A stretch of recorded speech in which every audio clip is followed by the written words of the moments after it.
Good evening good evening good evening अभी time है भाई 5टा रथ टाणिया दिन आज पवित्र रथयात्रा। तो आम बाहर रथ टाणी भाई पाग देखुन कौ भाई। तो बट नंदनकान पाखे आम आसला पाग पूरा भाई क्लीयर हो जाता।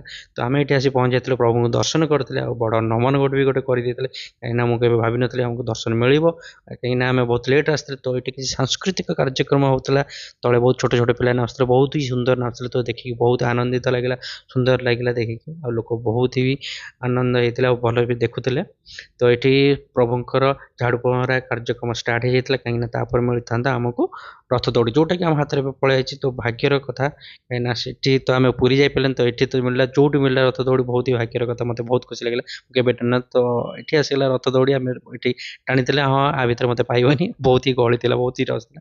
तो बहुत ही खुशी लगे से दिन रथ टाणी तो आम रथ टाणी पलि आसते घर को बहुत ही टायर्ड हो जाता। तो आम भाविले चाट भी जी भाई वीडियो पसंद आस लाइक कमेंट शेयर